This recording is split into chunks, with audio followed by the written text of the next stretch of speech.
ഈശോ മിശിഹായ്ക്ക് സ്തുതിയായിരിക്കട്ടെ. നാളെ 2026 ജനുവരി 25 ആഗോള കത്തോലിക്ക സഭ വേർഡ് ഓഫ് ഗോഡ് സൺഡേ ദൈവവചന ഞായറായി ആചരിക്കുകയാണ്. നമുക്കറിയാം 2019 ഫ്രാൻസിസ് പാപ്പയാണ് ഇത് ആരംഭിച്ചത്. നാളെ ആഗോള സഭയിലെ 7ാമത്തെ ദൈവവചന ഞായറാണ്.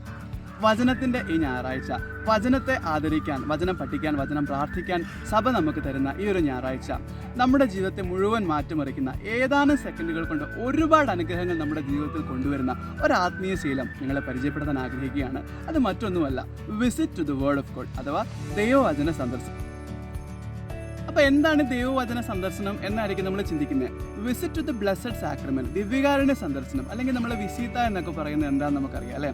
നമ്മളിപ്പോൾ ഒരു ദേവാലയത്തിനടുത്തോടെ പോകുമ്പോൾ നമ്മൾ ആ പള്ളിയിലൊന്ന് കയറി അവിടെ സക്രാരിയിൽ സന്നിഹിതനായിരിക്കുന്ന ഈശോയുടെ ദിവ്യകാരുണ്യ സാന്നിധ്യത്തെ ആരാധിക്കുന്നതാണത്. അതുപോലെ തന്നെ നമ്മൾ എത്രയോ തവണ ദിവസവും നമ്മുടെ വീട്ടിലെ പ്രാർത്ഥനാ മുറിയിലാകാം, അല്ലെങ്കിൽ നമ്മുടെ പേഴ്സണൽ റൂമിലാകാം, ബൈബിളിൻ്റെ മുമ്പിൽ കൂടെ കടന്നു പോകുന്നുണ്ട്. ഈ ബൈബിളിലും ഓരോ വചനത്തിലും ദിവ്യകാരുണ്യത്തിൽ സന്നിഹിതനായിരിക്കുന്ന അതേ ഈശോ തന്നെ സന്നിഹിതനാണ്. അപ്പോൾ ഈ ബൈബിളിൻ്റെ മുമ്പിൽ കൂടെ കടന്നു പോകുമ്പോഴൊക്കെ നമുക്ക് ഈ ബൈബിൾ ജസ്റ്റ് ഒന്ന് തുറന്ന് 1-2 വചനങ്ങൾ വായിക്കാൻ പറ്റും അല്ലേ.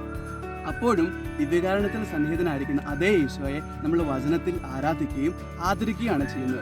നമ്മൾ എടുക്കുന്ന വചനം ഒരുപക്ഷെ നമുക്ക് മനസ്സിലാവുന്നുണ്ടാവില്ല, ചിലപ്പോൾ നമ്മുടെ ആ കോണ്ടക്സ്റ്റ് ഒട്ടും ചേരുന്നതായിരിക്കില്ല. എങ്കിലും ഓരോ വചനവും ഈശോയാണ്, ഓരോ വചനവും ദൈവമാണ്. ഇനിയിപ്പോൾ നമ്മുടെ കയ്യിൽ ബൈബിൾ ഇല്ലയെന്ന് വിചാരിക്കുക, നമ്മളൊരു യാത്രയിലാണെന്ന് വിചാരിക്കുക.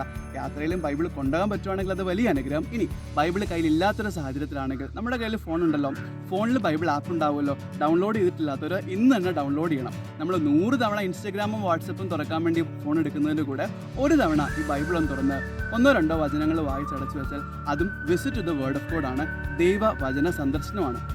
തുടക്കത്തിൽ ഒരു പക്ഷേ നമ്മളൊരു ദിവസം 3 തവണ, 5 തവണ, 7 തവണ എന്നൊക്കെ വെച്ചൊരു ടാർഗറ്റ് വെച്ചിട്ട് ചെയ്യേണ്ടി വരും. പക്ഷേ പതിയെ ഇത് ജീവിതത്തിൻ്റെ ഭാഗമായി കഴിഞ്ഞാൽ പിന്നെ നമ്മൾ ഈ ടാർഗറ്റും എണ്ണവും നോക്കണ്ട.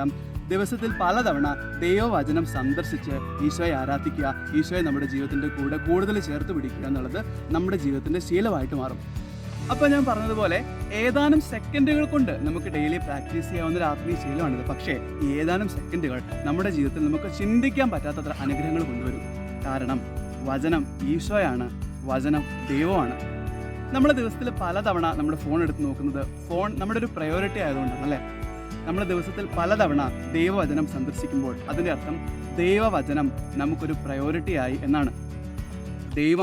ദൈവവചനം നമുക്കൊരു പ്രയോറിറ്റി ആയാൽ നമ്മൾ ദൈവത്തിന് പ്രയോറിറ്റി ആയി മാറും.